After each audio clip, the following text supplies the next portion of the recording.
tema de legislación alimentaria. Como habíamos conversado en la clase pasada, habíamos indicado que pudieran hacer un repaso de lo que es ASAP y por supuesto también un poco de lo que es la ISO 22000, la ISO 9001. Esperemos que podamos desarrollar todo el tema del día de hoy, si no, bueno, vamos a dejar un poquito más para la siguiente clase. Está programado para hacerlo, dependiendo también de cómo vayamos resolviendo las consultas que se van a hacer en clase. Entonces, vamos a comenzar con este tema que es muy interesante y, por supuesto, uno de los puntos importantes que nosotros tenemos que tener en cuenta, que para poder planificar cualquier sistema de gestión de calidad o planificar cualquier servicio de alimentación y por supuesto que tenga que ver con la nutrición, nosotros tenemos que basarnos en una legislación. Y para nosotros la legislación alimentaria y la normativa que está en este contexto tiene una marcada significación. ¿Por qué digo esto? Porque básicamente en Bolivia tenemos, bueno, ha habido un crecimiento bastante bueno, vamos a decirlo así, en estos últimos 5 años, y un poquito más quizás, en el cual se ha podido desarrollar lo que son algunas temáticas y normas y bosquejos de algún tipo de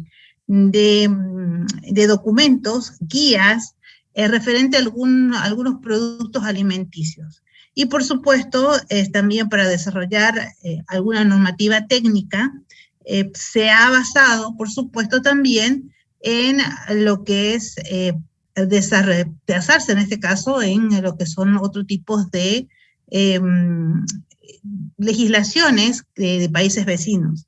Y esto ha permitido también, bueno, hacer unas adecuaciones a lo que es esta normativa. Sin embargo, estas adecuaciones tienen que estar con una revisión un poco más sustanciosa, vamos a ponerlo así, y que se adapte a lo que es el medio.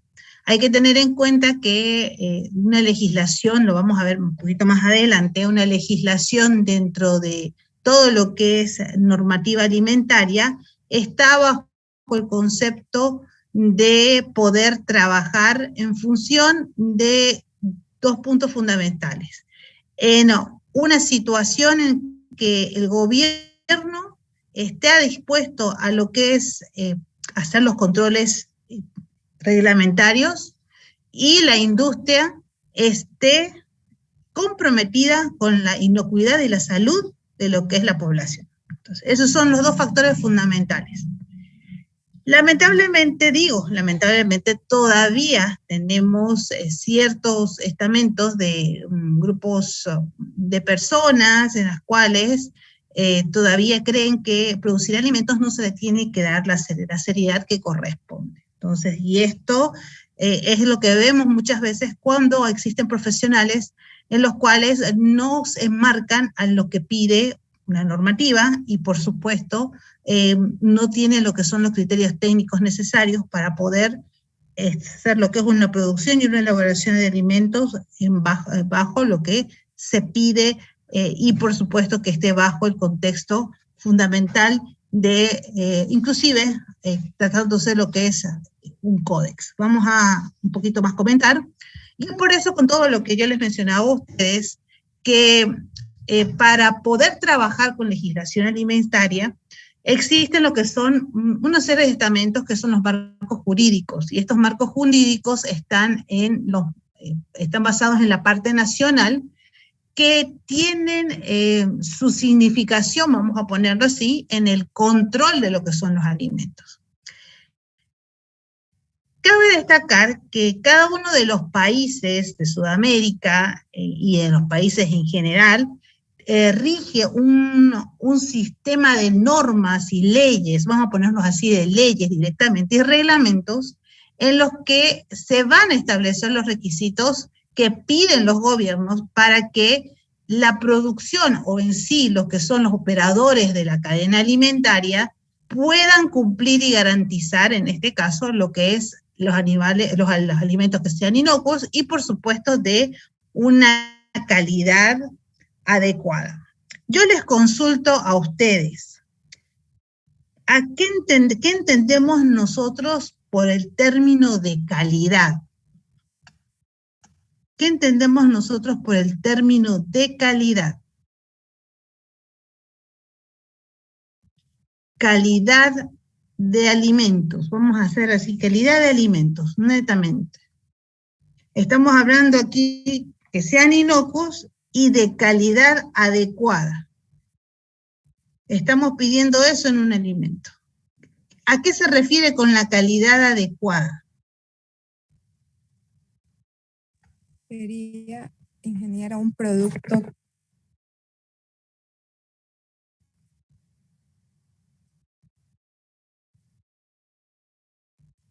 Acá estamos separando que sea inocuo y lo que es de calidad adecuada. ¿Qué es calidad adecuada? Separando lo que es inocuo. Que cumple la satisfacción del comensal, por así decirlo. ¿Y en base a qué se tiene que basar la satisfacción de lo que es del consumidor, vamos a poner? En base a su bienestar, ¿y a qué más?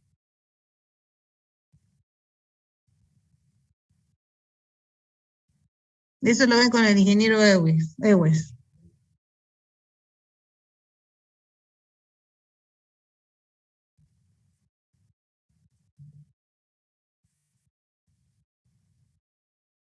Eso ya otro punto aparte. ¿Qué sería en este caso? Ustedes han dicho que en este caso satisfaga lo que es las necesidades que pide el consumidor, vamos a ponerlo así. Pero ¿qué más para que sea de calidad adecuada? Porque no solamente es eso, que tiene que cumplir con qué tiene que cumplir, con qué. A su compañero dijo algo de normas. Así que tiene las normas. ¿Qué tienen adentro las normas? Una cosa es normas. ¿Y qué hay adentro de esas normas? Porque las normas tienen un montón de letras, lineamientos, etcétera. Pero ¿qué hay dentro de esa norma? ¿Parámetros? ¿Cuál es el otro nombre que podemos utilizar para que usemos el término adecuado? ¿Reglamento? Ya, eso es otra cosa. Requisitos. Que cumpla con los requisitos normativos. Eso ya es otra cosa. Una cosa que cumpla con la norma va a ser amplia. Pero dentro de la norma están los requisitos que es ahí donde se va a cumplir una calidad con respecto a los requisitos, pero hay algo más, para que sea de calidad adecuada, porque el cliente me puede pedir que hacer un producto alimenticio bajo ciertos, inclusive bajo ciertos sus parámetros, de hecho, para ciertos parámetros que él quiere. Ahora sí vamos a utilizar la palabra parámetros que ellos quieren, y otra, el cumplimiento de lo que es requisitos, y ahí se los estoy diciendo. ¿Qué pasa si el cliente me dice, bueno, yo quiero que me haga un producto lácteo, o un yogur, o vamos con algo más fácil que la normativa está disponible en internet? Quiero que me haga una bebida gaseosa por debajo de los 6 grados Brix.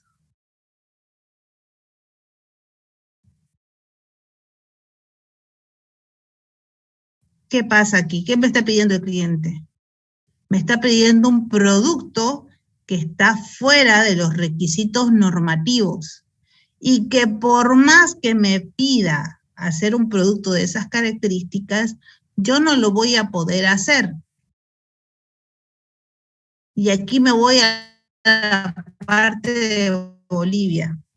Pero desde el punto de vista de Bolivia, si voy contra un requisito normativo, estoy yendo contra la ley. Porque Bolivia no tiene una ley propia y ha adoptado lo que son los requisitos normativos que tienen las normas que desarrolla INORCA como leyes. Me estoy adelantando el tema.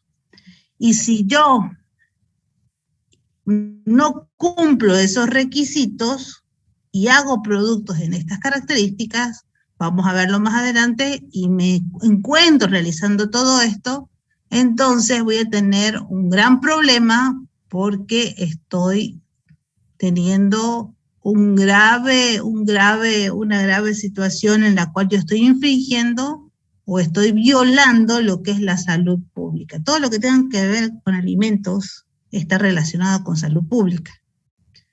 Entonces también, por eso ahí es la pelea que hay entre SENASAC y lo que es el CEDES, y quién va a legislar qué cosa, y ahí vamos a verlo también un poquito más adelante. Entonces esto es muy importante. Entonces, es el marco y la gente no le da la seriedad, y es por eso que yo les comento a ustedes, cuando uno produce alimentos tiene que tener una responsabilidad, y lamentablemente mucha gente que es empírica, vamos a ponerlo así, todavía, obviamente, no tiene el conocimiento quizás, pero sí es importante que nosotros como profesionales podamos guiarlos para que no infrinjan lo que es la ley. El día en que realmente se pueda hacer un control exhaustivo de la producción, no a grandes productores como Sofía, Coca-Cola, etcétera. Yo les digo más a los medianos productores, a las pymes y a lo que son servicios de alimentaciones como tal, como se debe hacer, les aseguro que muchos locales no cumplirían lo que son las normas y por ende lo que son los requisitos que tienen.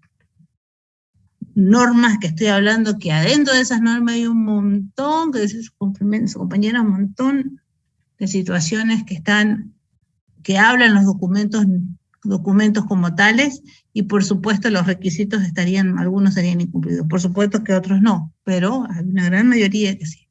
Y estoy yendo con lo que son servicios de alimentaciones que son como tipo pensión, como tipo lugares pequeños, pero que en otros lados ha costado mucho y se ha podido implementar. Pero es cuestión de educación, regulación y por supuesto del compromiso que tengan las partes interesadas para poder sacar esto adelante. Ustedes saben que los alimentos de contaminación que puede existir en lo que es en general, para lo que es la salud de una persona, para que se vea dañada la salud de una persona. Y es por eso los controles que se hacen, si no, en otros lados, por supuesto, si no tuviéramos ningún tipo de inconveniente, quizás, pero ahí está. Entonces, si yo pudiera hablar, hay otra manera también, y eso me voy a adelantar. Entonces, si ustedes ven la definición de calidad de alimentos, como tal, como solo un conjunto, y esto es un poquito para que tengan en cuenta, acá se separa inocuidad y calidad adecuada. Entonces acá está haciendo el énfasis, por si acaso en este documento se está haciendo el énfasis que se le da bastante importancia a la inocuidad y a la calidad de los alimentos, pero a la calidad adecuada, a la calidad que engloba. Pero cuando nosotros hablamos de calidad global de un alimento, ¿de qué estamos hablando? Y ahí sí les pregunto a ustedes. Cuando hablamos de calidad global de un alimento, ¿de qué hablamos? ¿Qué engloba, vamos a ponerlo así? ¿Qué tendríamos que nombrar ahí? ¿Qué tendríamos que hablar? Que el producto siempre venga con las mismas características. ¿Cómo clasificaría la calidad de un alimento? Cuando hablo de calidad global de un alimento.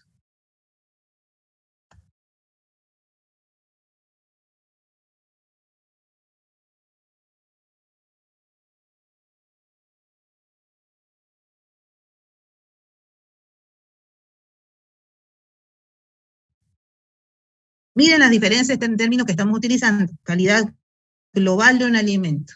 Acá les estaba hablando, aquí el documento habla de calidad adecuada y de lo que es inocuidad. Pero cuando yo hablo de calidad global de un alimento, un ingeniero como nosotros, porque ustedes ya están a punto de graduarse, hablamos de qué tipo de calidad. Calidad Nutricional. ¿Cuál es la otro tipo de calidad que tendría que mencionarse? Calidad.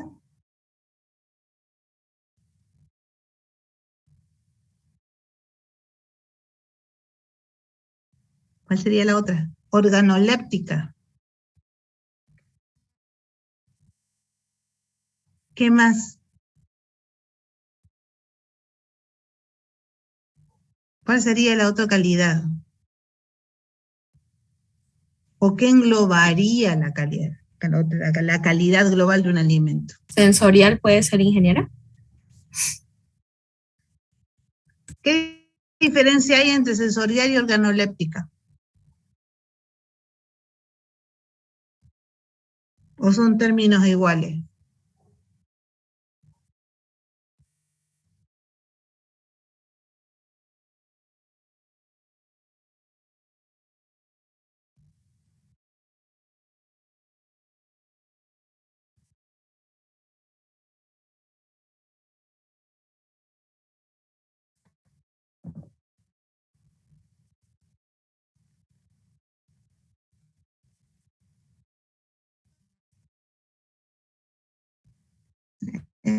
Es muy parecido, está bien, entonces lo varía de tres, exactamente. Entonces ya tenemos calidad nutricional, calidad organoléptica. ¿Qué otro tipo de calidad veríamos? ¿O qué hay, qué englobaría cuando hablamos de calidad global de un alimento? Tecnológica, tal vez, ingeniera. Tecnológica podría ser, nuevo concepto, tecnológica, que estaría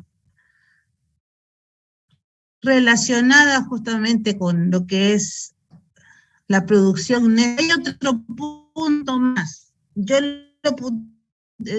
Yo, si queríamos si quisiéramos clasificar un poquito más, yo hablaría de, inclusive hasta de innovación, pero cuando hacemos control o hablamos de calidad, como lo que estamos viendo ahorita, como es la parte de legislación, entonces hablamos de calidad global de un alimento, hablamos de calidad global, vuelvo a repetirlo, hablamos de lo que es calidad nutricional, calidad organoléptica o sensorial, calidad, ¿cuál sería la otra? O si hubiera otra. Vamos, ingenieros.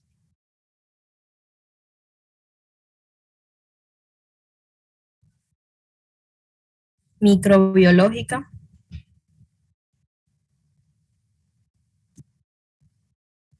Podríamos poner microbiológica, pero si ponemos, yo ahí la acepto, calidad microbiológica. Ahí estaríamos englobando qué cosa,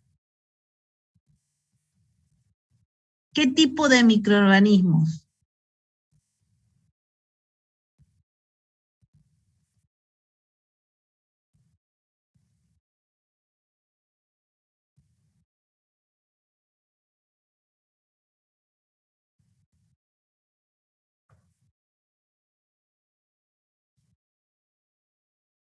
¿Qué tipo de microorganismos estaríamos hablando ahí? ¿Qué tipo de control de microorganismos estuviéramos haciendo ahí? No necesito que me den los nombres, pero sí cómo pudiéramos clasificar esos microorganismos. Para que entren de esa calidad microbiológica. Son dos grupos, les ayudo.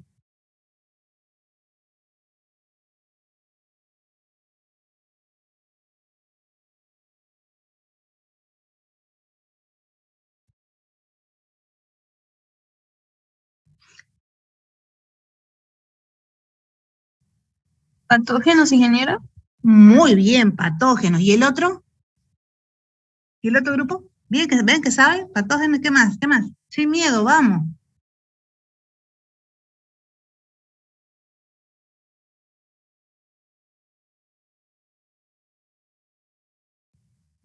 ¿Qué otro tipo de microorganismos tendríamos para hacer control dentro de lo que es alimentos? Tenemos aquellos, les ayudo, microorganismos que son indicadores. Tenemos los patógenos y los microorganismos que son indicadores. ¿Indicadores de qué ahora? Yo les pregunto a ustedes.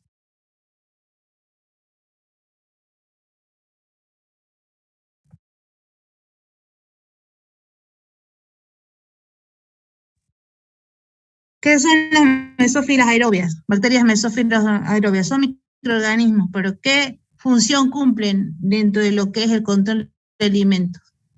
Contaminación. Pero ¿qué es lo que significan en sí?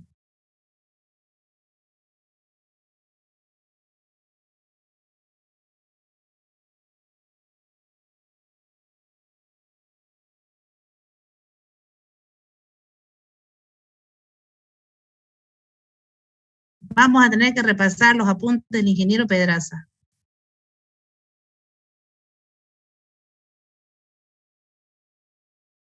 Con el ingeniero Pedraza llevaron microbiología, ¿no es cierto? ¿O con quién llevaron microbiología? Con el ingeniero Pedraza, ingeniera. Muy bien, entonces hay que repasar un poquito esos apuntes, ¿ya? A ver, ¿alguien se recuerda qué hacen las bacterias mesófilas aerobias? No quiero que se vayan con la duda.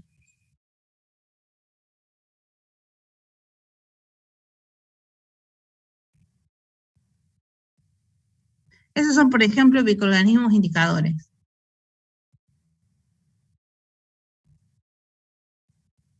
Esos son microorganismos indicadores. Y en este caso, en un proceso, ese microorganismo, si encontramos en un alimento, microorganismo,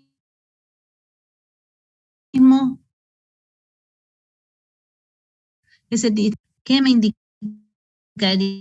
¿Qué vendrían a ser las bacterias mesófilas aerobias?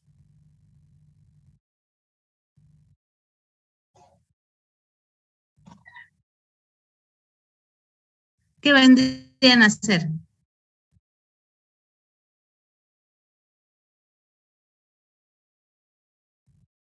Tu compañera hace rato lo dijo.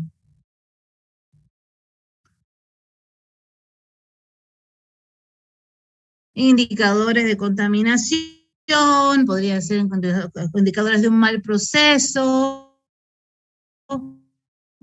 de una contaminación cruzada, porque las bacterias mesófilas aerobias van a representar una parte de la flora o la microflora de un alimento como tal, buscar un principio, un mal proceso dentro de lo que es esa elaboración de alimentos. Si mi cantidad de bacterias mesófilas, los requisitos que me piden la normativa, entonces lo que yo voy a hacer es, bueno, por estar alerta, y voy a empezar a investigar, porque ¿cuánto tiempo demora en determinar coliformes totales y E. coli? ¿Cuánto tiempo tarda? ¿Se acuerdan? En placa, ¿no? Por supuesto, porque en lo que es por otros medios más rápidos salen en más corto tiempo, y ahí ya les estoy dando la idea.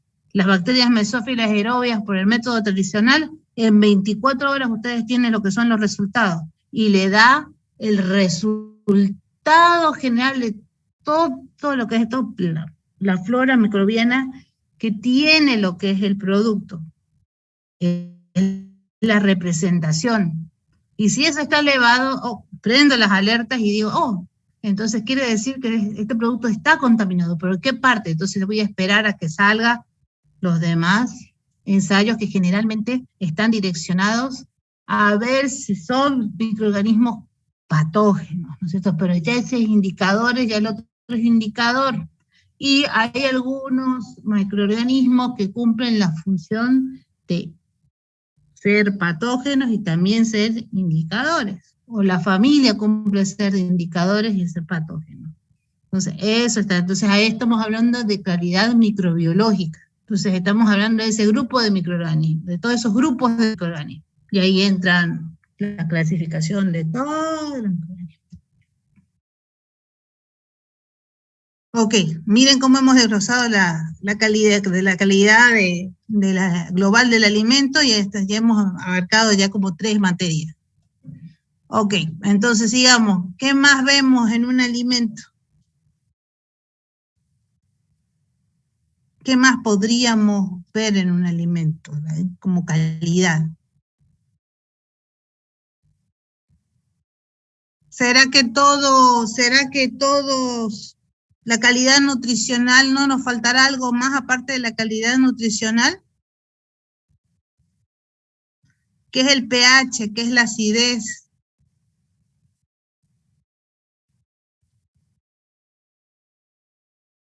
¿Será que tiene que ver directamente con la composición nutricional o la calidad nutricional de un alimento, o con qué tendría que estar relacionado?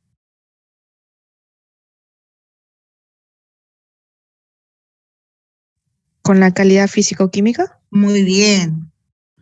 Entonces ustedes ya tienen ahí la calidad global de un alimento. Hemos hablado de 4, y si no se quiere hablar de la calidad microbiológica como tal, se saca la calidad microbiológica y se nombra solamente la inocuidad.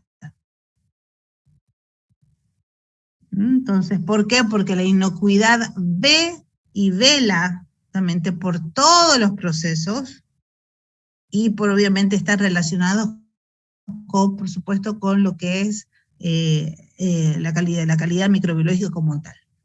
Entonces, ténganlo en cuenta cuando hablamos de calidad global. Aquí está separando, le hace énfasis en inocuo para garantizar los que alimentos sean inocuos, que no causen daño y que la calidad sea adecuada. Entonces hace un amplio énfasis, la legislación hace un amplio énfasis en la inocuidad y lo que es la calidad adecuada de lo que son los alimentos. Si nosotros juntamos todos, hablamos de la calidad global de un alimento, que es lo que ya hemos mencionado. Entonces, miren, ya hemos casi cubierto media hora con esta primera lámina. ¿Qué es la legislación alimentaria? Aquí tenemos tenemos bastante información de lo que es legislación alimentaria. Y tenemos varios conceptos también, uno que habla la FAO, otro que habla el mismo Códex, o que hablan justamente los mismos organismos de inspección a nivel internacional, pero nosotros hemos tratado de sacar un resumen de todo lo que se habla y poder establecer que se está hablando de lo que es un conjunto de leyes que van a regular primero lo que es la producción, pero no va a quedar ahí, sino también lo que es el comercio de lo que son los productos. Y eso lo vamos a ver más adelante, qué pasa con el comercio de lo que son los alimentos. Y por supuesto también lo que es la manipulación y todo lo que abarca lo que es la regulación del control de los alimentos, la inocuidad propiamente dicha, y todos los aspectos que tengan que ver con la transacción, lo que es la importación y exportación de lo que es los alimentos y las materias primas. Podemos decir que en la legislación alimentaria también se habla o se establecen los requisitos mínimos de la calidad para garantizar en este caso que los alimentos sean producidos y que no estén en este caso adulterados ni sujetos a lo que son ningún tipo de práctica que sea fraudulenta y que de una u otra manera trate de engañar a lo que es al consumidor. ¿A qué se refiere con lo que es un ejemplo más? Vamos a hacer más fácil. ¿A qué se refiere un ejemplo mejor de lo que es un alimento adulterado? ¿Qué sería un alimento adulterado? Un ejemplo.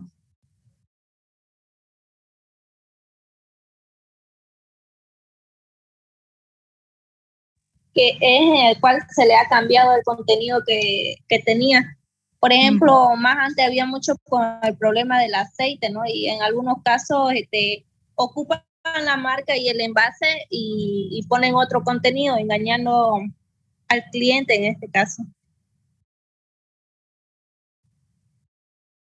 ¿Eso es adulterado o eso es falsificación? ¿Qué hacemos con un alimento?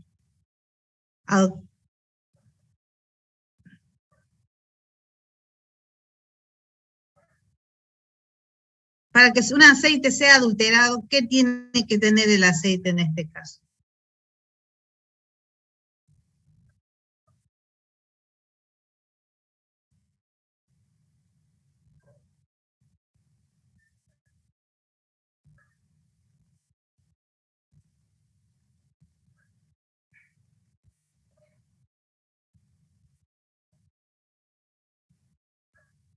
Le entiendo lo de decir un alimento adulterado podría ser lo que es la leche, como dijo usted. Entonces, un ejemplo es cuando se le adiciona a la leche agua, ¿no es cierto? Ahí, para aumentar lo que es el volumen de la leche, entonces aumentan lo que es el agua. Pero cuando yo hago las pruebas, obviamente hay una modificación en la estructura total de lo que es la leche, obviamente porque los componentes que tiene la leche como tal se encuentran totalmente diluidos. Y obviamente los parámetros que podemos nosotros en este caso indicar como grasa, proteína y sólidos, que en este caso son los más cercanos, sólidos solubles, los requisitos nos van a arrojar que están fuera de lo que es la normativa. ¿No es cierto?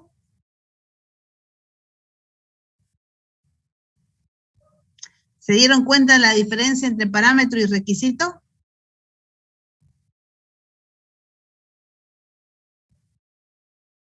Requisito viene a ser el valor y parámetro viene a ser, en este caso, lo que yo les he nombrado, en el caso de la leche. Sólidos solubles, proteínas, grasas, eso vendrían a ser los parámetros. Y los requisitos vendrían a ser el valor que tienen en la normativa. Esa es la diferencia. ¿Quedó más claro? ¿Vamos bien? Bueno, ahora sí, ¿no ves? Queda más claro así con ese ejemplo. Y ahora, bueno, en este caso tenemos, algunas veces cuando nosotros hablamos, en general los ingenieros hablamos y todo lo demás, los conceptos tienden a confundirse. Y vamos a ver que hay ciertos conceptos también que en el momento de la traducción que se han hecho del inglés al español, acuérdense que nuestra carrera como tal viene mucho de la lengua en inglés, muchos términos se han hecho en las primeras traducciones, han habido traducciones muy literales, pero la verdad que en estas situaciones se han cometido algunas veces pequeños errores, pero al paso del tiempo se han ido corrigiendo, ¿no? Entonces eso es lo que hay que ir tratando de regular. Entonces, habíamos hablado que no estén adulterados, en este caso, eso es lo que busca, es garantizar que los alimentos producidos no estén adulterados, o sea, que no estén modificados de una u otra manera, de manera aleatoria, dañina. Entonces, eso es una, y obviamente que puedan dar lo que es valores, en este caso, que no se encuentran dentro de lo que son los requisitos. Y, por supuesto, lo que es directamente lo que es el fraude, o sea, hay una diferencia entre lo que es adulteración y lo que es fraude. ¿Cuál es la diferencia de lo que es adulteración? Aquí hemos hablado de lo que es adulteración de alimentos, pero ¿qué es un fraude alimenticio? Es cuando yo le atribuyo un alimento propiedades que no tiene, un ejemplo que yo les doy. O cuando yo digo que mi producto es 100% carne y la verdad es que es una mezcla de carne y soya. Eso es fraude. Lo otro es adulteración. Cuando yo digo directamente, entonces, y declaro directamente que ese producto es 100% carne. Hubo una discrepancia hace mucho tiempo atrás, decía, ¿no? Cuando se sacaron los aceites vegetales, y hay gente que todavía lo usa en algunos lugares, 0% colesterol. Un aceite de soya, 0% colesterol. O sea, ¿no? ¿Dónde está el colesterol? Les pregunto yo a ustedes. ¿En qué tipo de grasas conseguimos el colesterol? ¿O dónde se encuentra el colesterol?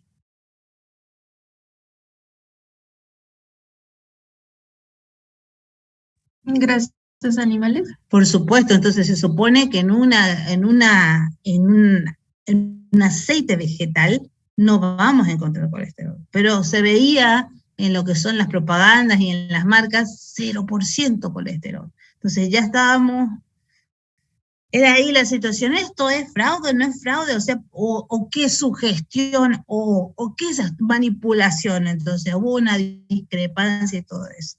Pero cuando yo, por ejemplo, declaro esas, o no declaro que yo estoy utilizando un componente en mi alimento, tal, entonces llega a ser fraude. O cuando digo que no tiene, o sea, no tiene algún tipo de proteína, o algún tipo, no tiene lo que es edulcorantes, o es azúcar netamente, entonces sí estoy cometiendo un fraude. Cuando, por ejemplo, yo hago bebidas gaseosas y digo que puede tomarse, ojo, la legislación, o sea, nuestra normativa que funciona como ley, si en este caso encuentran un lote o varios lotes, eso ya depende del organismo de inspección, no depende de mí, y también depende de los criterios técnicos que se tengan, si encuentran una producción con un dulzor, o sea, una calidad sensorial agradable con respecto al dulzor, un umbral del dulzor adecuado, que la persona lo siente agradable y realiza lo que es el análisis para lo que son los grados Brix y detectan valores menores a lo que indican los requisitos de la norma, puede ser, y da valores de 4, de grado Brix de 3, entonces, y no dice que tiene lo que es una bebida baja en calorías o que reducida en azúcares, entonces, ¿qué quiere decir? Que se están cometiendo lo que es un posible fraude. Porque ahí ustedes saben que generalmente donde más se gasta, donde más se invierte en bebidas, lo que son en bebidas gaseosas, es en el azúcar. En el tratamiento de agua también, pero más en el azúcar. Es donde más se gasta recursos. Entonces, si yo no le estoy agregando el azúcar que yo digo que le agrego, y le agrego edulcorante, entonces estoy también cometiendo un fraude. Entonces, a eso se refiere. Esa es la diferencia entre adulterado y fraude. Y por supuesto que puede haber casos que se fusionen ambos conceptos y que sea un producto adulterado y fraudulento. También podría haber casos. Sigamos entonces. Además, como dice acá lo que es la diapositiva, toda legislación alimentaria debería, se dice debería. ¿Por qué debería? Porque en algunos lugares todavía no abarca todo lo que es la cadena, y de la cadena alimentaria. Y por supuesto, cuando hablamos de cadena alimentaria, hablamos desde el suministro de lo que son los forrajes para animales hasta pasar por controles de granjas, la elaboración propiamente dicha, y por supuesto cómo el consumidor utiliza y obviamente consume el producto como tal. Entonces, esto para nosotros es muy importante. Si ustedes se dan cuenta, la legislación abarca un total de todo, valga la redundancia, de todo lo que es justamente la producción y el consumo de lo que es el alimento. Y por ende, por eso es muy importante que si nosotros tenemos que hacer una planificación de lo que son los servicios de alimentación y nutrición, sepamos la parte legal respecto a lo que es la producción de alimentos. Cabe destacar que obviamente algunos países van a utilizar la legislación alimentaria como quizás un término que sea único, y en este caso muchos países pueden existir más de lo que es una ley que va a contener todo lo que son las disposiciones para garantizar la producción de lo que son alimentos inocuos y por supuesto también de calidad. Hay el caso, por ejemplo, de la Argentina, que tiene, como yo les comentaba en la clase pasada, que tiene lo que es el Código Argentino. También está lo que es el Brasil, que tiene su propia su propia legislación, como puede decir, o su propio código, en el cual marca lo que es el concepto como tal de poder trabajar en todo lo que es la legislación común. Todo Perú se maneja bajo ciertos estamentos, y por supuesto, en el caso nuestro, si bien no tenemos un código alimentario o una ley que fije como tal, tenemos lo que son las normativas del INNORCA, que si bien dentro de las normativas se indica que es opcional, al tomar el país, en este caso Bolivia, como ley, sus organismos de inspección, entonces estas pasan a ser obligatorias. Entonces, esta es la situación que tenemos que tener mucho cuidado para poder manejar. Hay casos como el caso que también las situaciones pueden complicarse más todavía si no hay más reglamentos o no hay un conjunto o creación de normas como tal. Acá en Bolivia nosotros tenemos lo que es el Códex Alimentario, como que también hay una sede del Códex Alimentario en La Paz, la cual está trabajando actualmente para poder seguir estableciendo lo que son procesos normativos y pueden participar, o sea, poder participar de una u otra manera, porque Bolivia no tiene voto todavía en lo que son en las reuniones, pero sí puede sugerir a nivel internacional. Los países suelen, obviamente, enfrentar siempre lo que son problemas adicionales cuando se tiene que actualizar lo que es una legislación alimentaria para que dé conforme, en este caso, todo lo que es las legislaciones internacionales y, por supuesto, los acuerdos internacionales. ¿Por qué? Porque cuando uno comercializa un alimento, también hay organismos, como es el caso de la Organización Mundial de Comercio, la OMC, que es parte justamente y que funciona junto con el Códex Alimentario, buscan que en este caso las exportaciones de los alimentos y las compras de productos a nivel internacional sean los más transparentes y lo más justas posibles. Entonces, esto siempre viendo que se aplican lo que son leyes y reglamentos que sean de acuerdo a los alimentos, de acuerdo a lo que se ha acordado previamente. ¿Qué es lo que ocurre aquí? Esto es una anécdota, por ejemplo, que le ha pasado a Colombia, que eso siempre se lo menciona, que cuando exportaron sus guayabas a lo que es Japón, lamentablemente Japón, con su alta tecnología, detectó ciertas trazas de lo que es gen de lo que son de otra especie que no pertenecía a lo que es la guayaba, y lo que hicieron fue desechar todo ese cargamento de guayabas que habían llegado a lo que es Japón. Y bajo esa situación, lo que pudieron haber hecho era retenerla, o en este caso hacer una devolución o cualquier otra situación como tal, pero no eliminarlo como lo hicieron, donde provocaron grandes pérdidas a lo que es este producto. ¿Y qué es lo que pasaba? Que obviamente en Colombia el cultivo de la guayaba, como de esos productores que mandaron justamente a Japón, tenían lo que eran lo que nosotros conocemos como los gusanitos que tienen la guayaba como tal, que podían encontrar en cualquier fruta.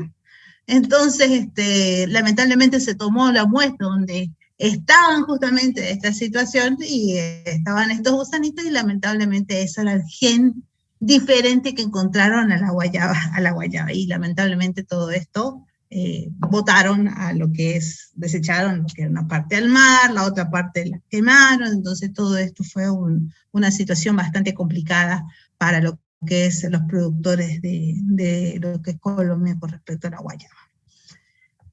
parece algunas veces da ganas de reír, pero bueno, en estas situaciones es lo que está dando, cuando no se tienen acuerdos o los acuerdos realmente no se cumplen como tal. Pero sí podemos decir que la FAO y la OMS hablan que la legislación alimentaria, y esto es muy importante y está remarcado, que es el cuerpo legislativo de un país que va a regular la producción y la manipulación de alimentos, la comercialización y el control. En vista, por supuesto, a lo que decía su compañera también, hablaba de la tecnología, de lo que es el desarrollo técnico y lo que es el creciente posible de fraudes, la detección de fraudes, adulteraciones, para poder diseñar en este caso lo que es la protección de lo que es de la salud del consumidor y también proteger a las personas contra lo que es el fraude y las prácticas que se denominan deshonestas, para promover en este caso prácticas justas también en lo que es el comercio. Entonces, esto es lo que abre la FAO y esto es lo que nosotros tenemos también que tener en cuenta si es que alguien nos pregunta como ingenieros, quizás guiarnos en esta definición para aclarar las dudas con respecto a lo que es la legislación. En Bolivia, vamos a ver, tenemos lo que es las normas de TIBNORCA, tenemos la Ley de Defensa del Consumidor y unas leyes que se han aprobado hace unos 3, 4 años atrás, que marcan también un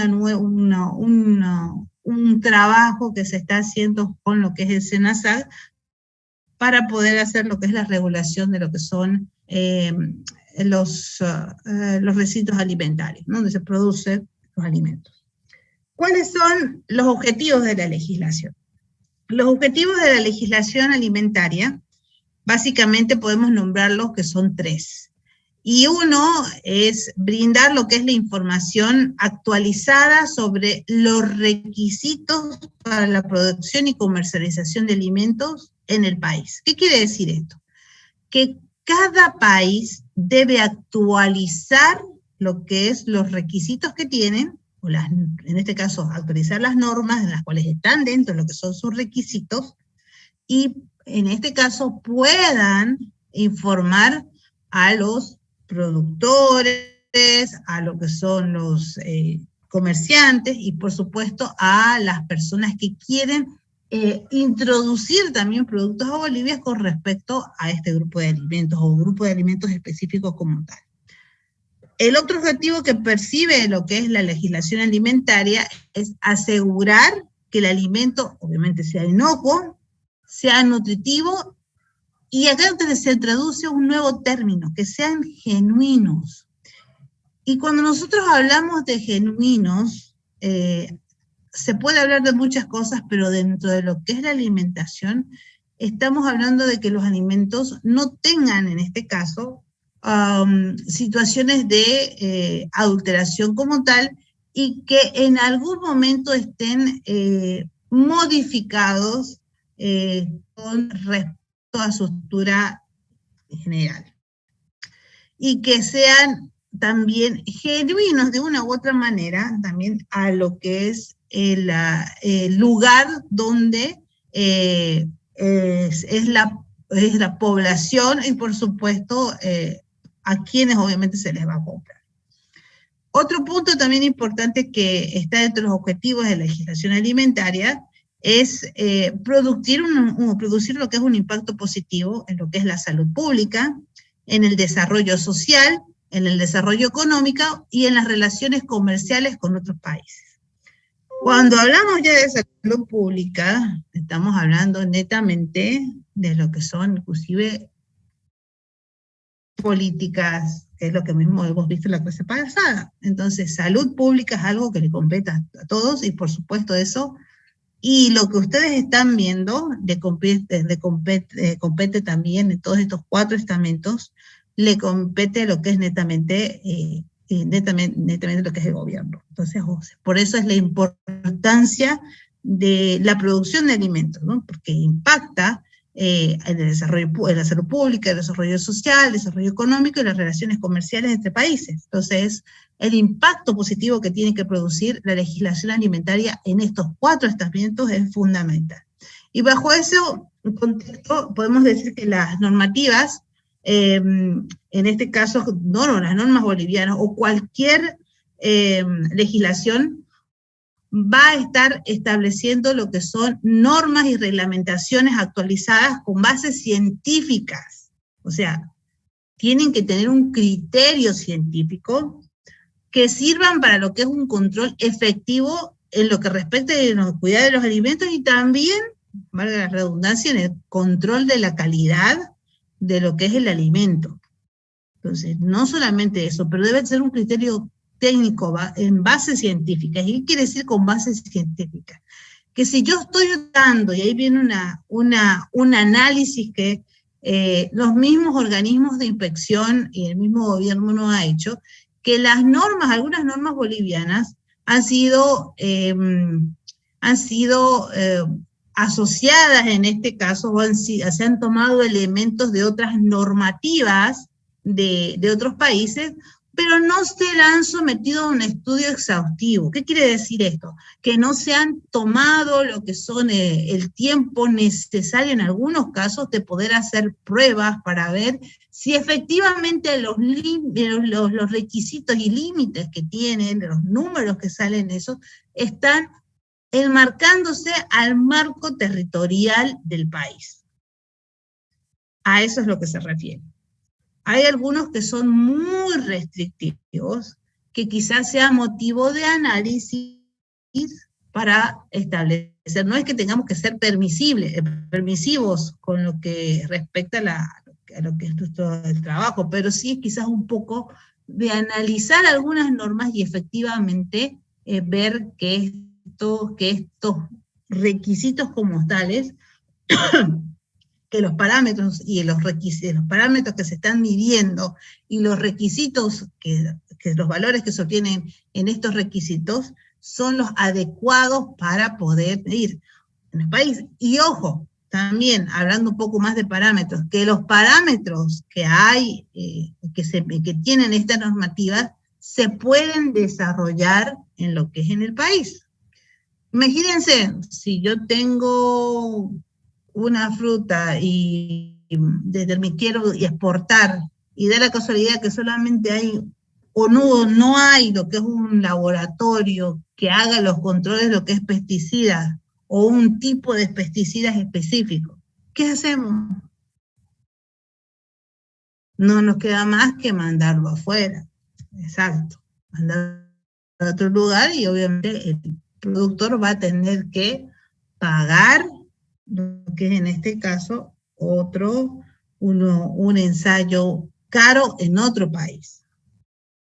Entonces, la solución es que el inspector diga no se lo voy a pedir, pero también está, si es que yo lo voy a poner en la normativa, tengo que desarrollar programas, y ahí, ojo, de implementación de análisis para estos productos, para recién colocar en mi normativa y poder medir. Porque el objetivo, si es que está dentro de lo que es la norma, es hacer control. Y no es colocar un parámetro, porque en otro país está. Y obviamente sí se coloca en otro país porque se tiene que hacer control. Pero ¿realmente se puede hacer en Bolivia ese control? Entonces eso ya, como ahí está y volvemos al círculo. Pero como en Bolivia no tenemos todavía leyes en función de lo que es todavía desarrolladas por el Estado, entonces el Estado muchas veces no puede hacer un mandamiento total con respecto a esta legislación. Entonces, ahí está, porque el IMNORCA dice que mis normas son optativas, pero el Estado los toma como obligatorias. Entonces, esa es la situación, miren la discrepancia y espero que quede claro. Entonces, es por eso importante desarrollar toda la parte legal de los alimentos y no basarse, que está muy bien, por supuesto, basarse en esas normas bolivianas, pero tenemos que desarrollar lo que es la legislación como tienen en otros países. En Argentina, en Brasil y en Chile hay institutos de cada país de normalización de calidad, como es ENORCA, hay su par, ¿no? Como ENORCA en la Argentina, que por ejemplo, y que dice que tienen las mismas normas o normas muy parecidas con los mismos criterios, pero esas normas son optativas. Y ahí sí, ya no fungen como leyes como tal, como pasa con lo que es en Bolivia. El otro impacto de desarrollo social que se da es facilitando obviamente lo que es la disponibilidad de lo que es el alimento con una disminución de lo que es el creciente riesgo de lo que es la aparición de lo que son enfermedades transmitidas por lo que son los alimentos. Y esto se denomina como ETAs, ¿no? Entonces, si yo facilito o tengo una mayor disponibilidad de alimentos con lo que es un control, con una regulación, por supuesto estos alimentos van a ser inocuos y por ende no van a transmitir lo que son enfermedades. Y esto es claramente visible cuando hay una legislación implementada, tenemos un incremento de lo que es la disponibilidad del producto y un aumento del saldo exportable, contribuyendo obviamente a lo que es el ingreso de lo que son divisas al país. Entonces esto es muy importante también teniendo en cuenta. Pero no solamente queda esto aquí. ¿Cómo no se puede conformar una legislación general? Y eso justamente se habla sobre lo que es una ley alimentaria básica, donde se tienen lo que son los principios generales, donde hay reglamentos específicos, donde se habla después de reglamentos específicos, y en estos casos los reglamentos específicos, ahí mismo se colocan lo que son decretos, resoluciones, disposiciones y normas. Y acá hay un punto importante que se habla que no es que tenga que ser fáciles de cumplir, sino que sean fáciles de modificar en el sentido que se puedan consensuar de manera técnica y científica y pueda justamente analizarse con lo que son todos en este caso, las personas o las instituciones que intervienen en la producción de un alimento específico.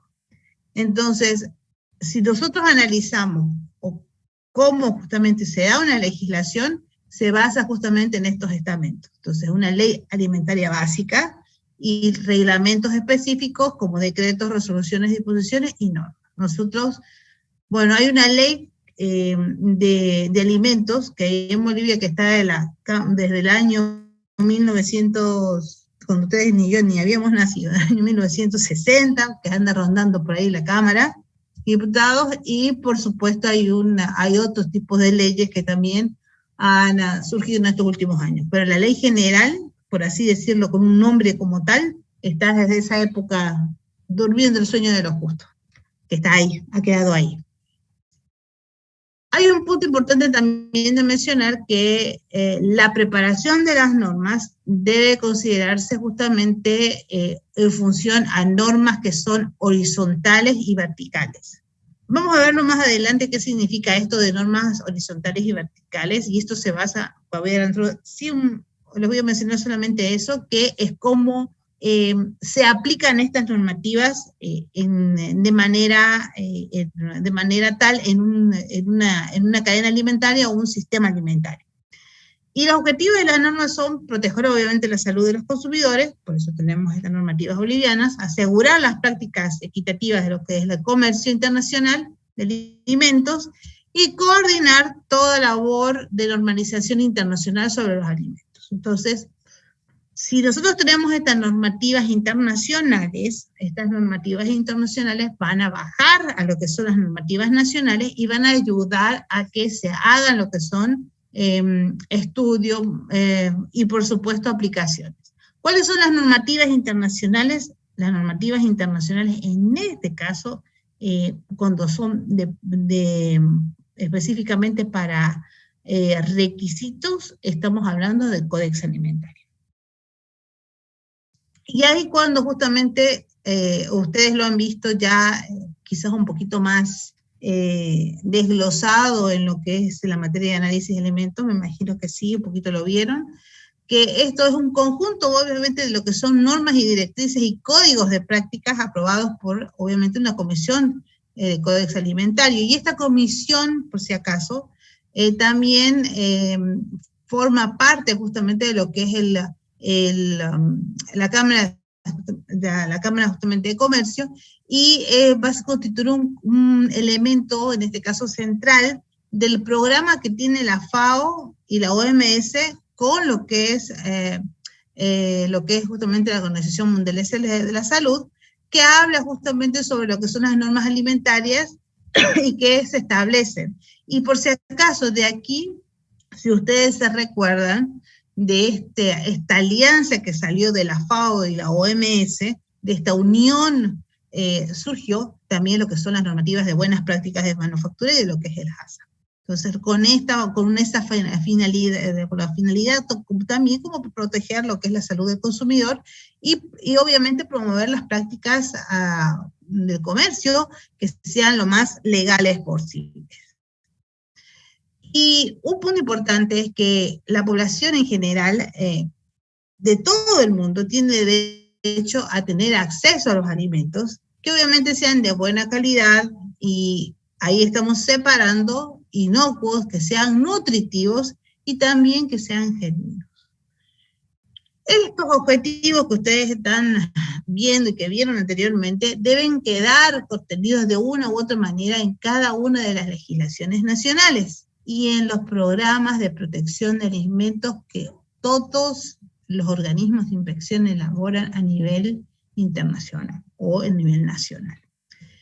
Obviamente también que las economías que son en base a regiones y también a lo que son ciertos lugares específicos están sometidos bajo lo que es la Organización Mundial del Comercio, y hasta estos lugares o a estas situaciones como tales o estos entes hay que tomar en cuenta que también están dando la importancia de vida para que puedan implementar lo que son este tipo de normativas. Pero el rol del Códex Alimentario, que es un ente también promotor de lo que es la legislación, no acaba ahí, de hacer lo que son solamente normas, sino también es coordinar el trabajo de lo que son las normales, de la normalización que y favorecer lo que es la discusión intersectorial y multidisciplinaria. ¿Qué quiere decir esto? Que se reúnen justamente con las personas de esa área de producción de alimentos y convoca a lo que son profesionales de otra rama, pero que tienen que ver con la producción de ese alimento respectivo. Y esa información que se maneja, esa discusión que existe en estos grupos o talleres de trabajo, hace que sean mesas de trabajo muy enriquecedoras y se establezca lo que son ciertos lineamientos sobre la producción de alimentos. Y estas sugerencias, en el caso de Bolivia, o análisis que se hace, se lleva al ente mayor, que es el Códex Alimentario, cuando se reúnen los grupos de trabajo generales. Y es por eso que también decimos que el rol del Códex Alimentario es asegurar las normas sean establecidas con base científica y, por supuesto, de manera transparente. Lo que, por ejemplo, saca el INNORCA respecto a normativa, el Códex Alimentario de una u otra manera lo analiza.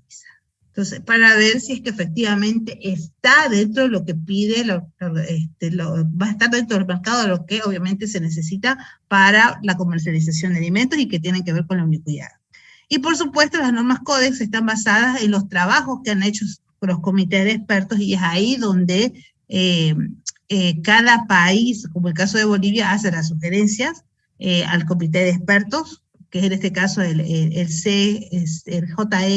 JECFA, que es el Comité de Expertos de la FAO-OMS sobre aditivos alimentarios, por nombrar algunos, y el JMPR, que es el Comité de Expertos en Residuos de Plaguicidas. Estos son dos grupos, pero hay muchos más que nosotros vamos a mencionar, nada más solamente para que ustedes tengan idea de en qué estamentos se mueve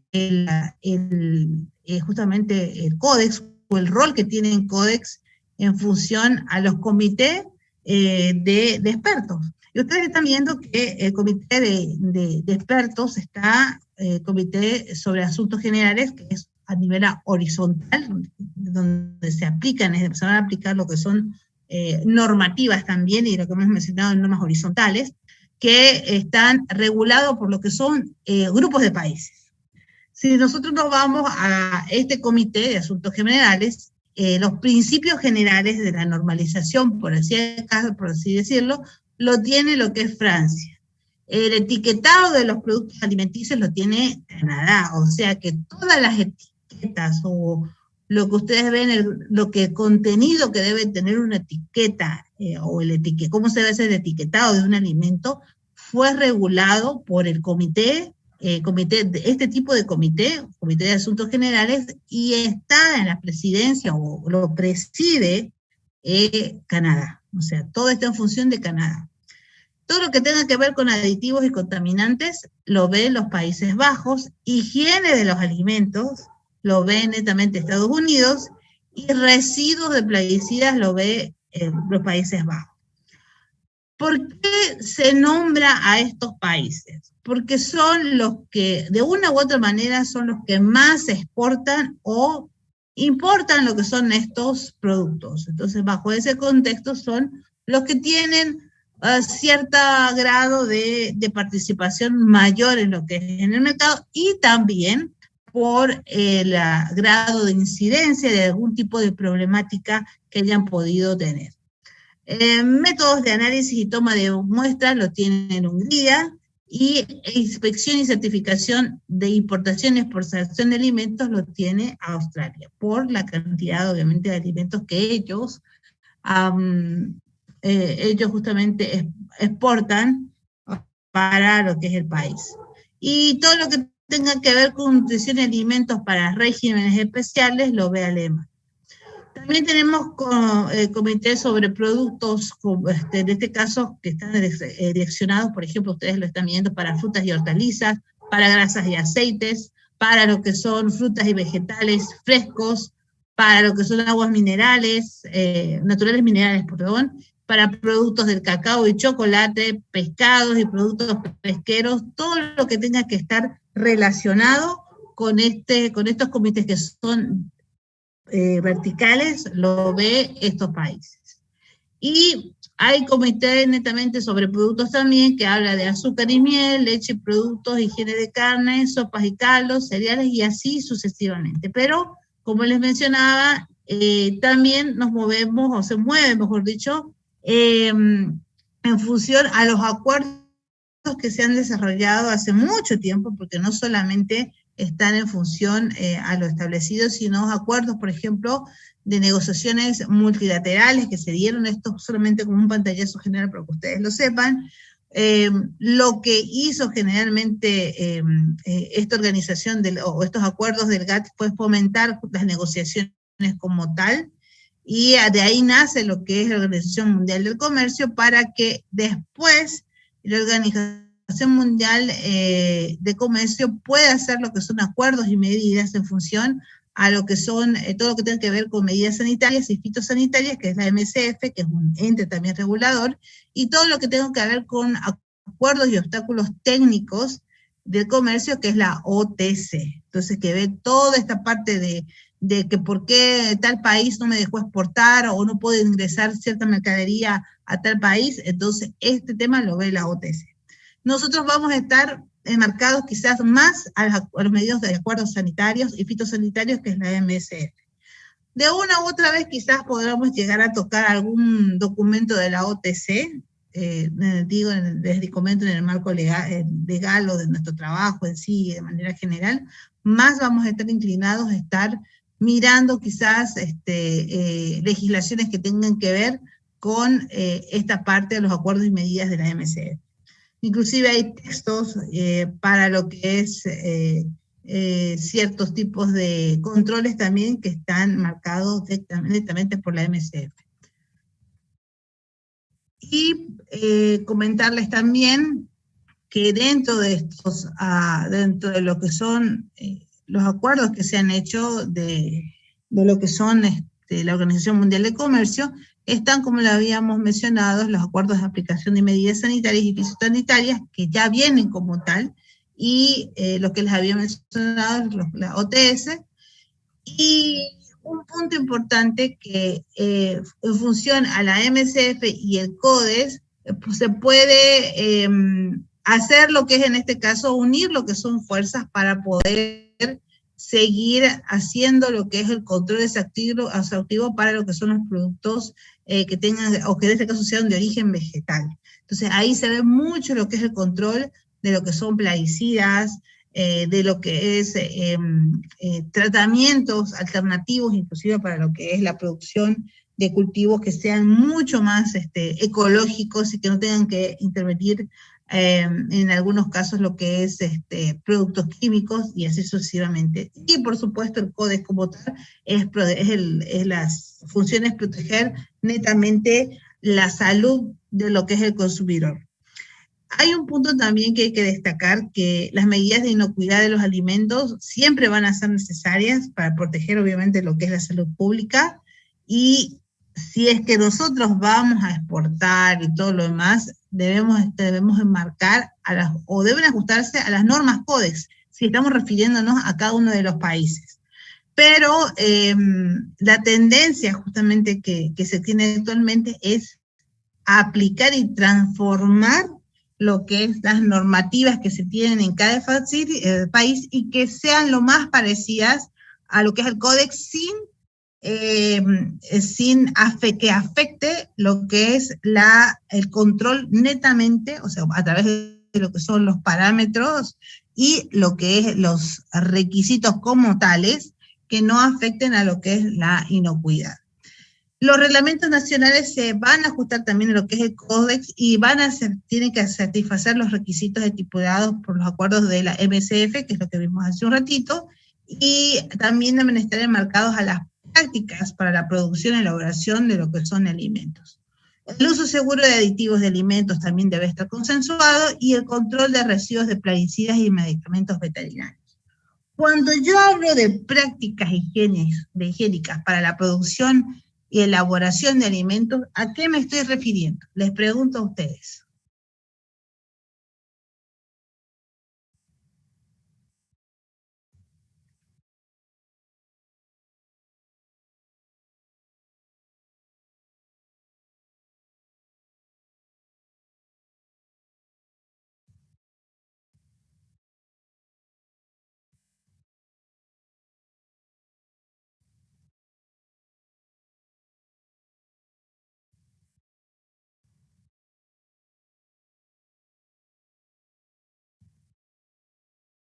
¿A qué se les hace parecido ese término?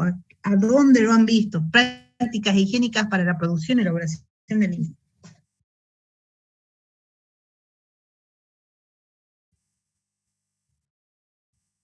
¿A qué se puede asemejar? ¿O con quién lo pueden comparar? O si quieren, pueden hacerlo hasta igual. Buenas prácticas.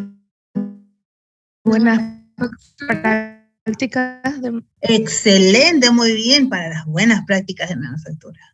Entonces, si ustedes se dan cuenta que la tendencia mundial es implantar desde hace muchos años las buenas prácticas de manufactura, y a la larga llegaron a HACCP.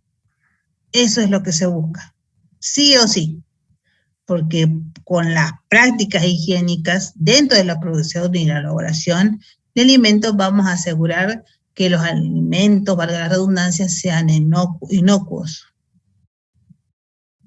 Y ya para cumplir algunos puntos con la inocuidad, hay que partir que la calidad del alimento también debe cumplir ciertos requisitos. Es un todo, si ustedes se dan cuenta. Ese es sí o sí, por eso se hace énfasis en las buenas prácticas, por eso escuchan a cada rato, hay que implementar las buenas prácticas. Por supuesto, ahí está, no solamente por lo que nos dice la normativa, por decir, sino porque ya viene desde más allá de lo que es un códex que pide justamente esto para poder ser inclusive más competitivo, más poder comercializar lo que son los productos, crecer como país y por supuesto también muchas otras cosas más que de lo que ya hemos mencionado anteriormente. Entonces, todo esto es el inicio de lo que es legislación. Entonces, miren la hora que es, ya no quiero avanzar más porque nos quedaría algunos puntos más y no quiero que queden así sin desarrollar.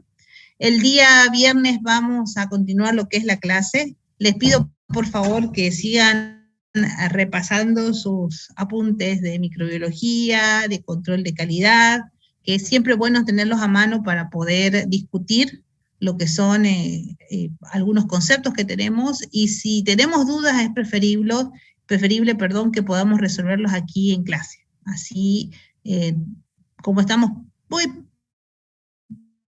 falta muy poquito para salir profesionales, se puedan despejar.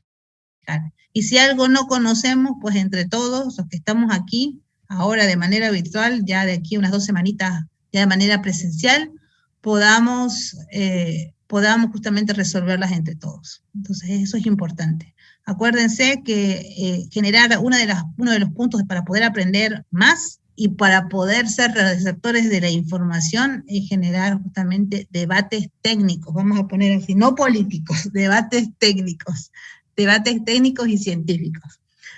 ¿Alguna duda, consulta que tengan antes que nos vayamos?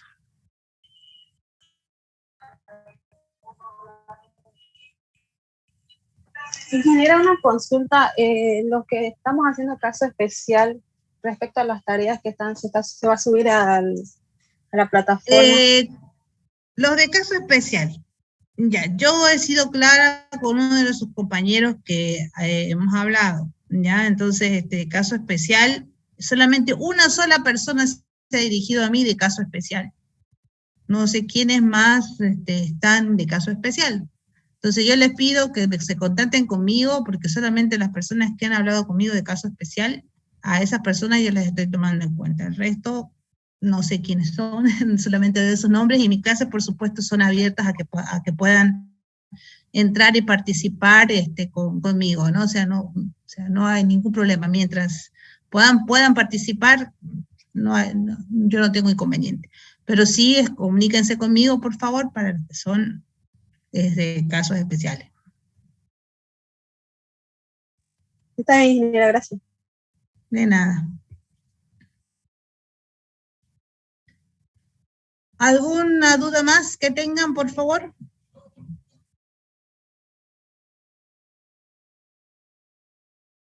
Muy bien, entonces lo dejamos el día de hoy aquí y nos vemos el viernes, por favor, a las 4 de la tarde. Que estén muy bien, que descansen. Hasta luego, ingeniera. Hasta luego.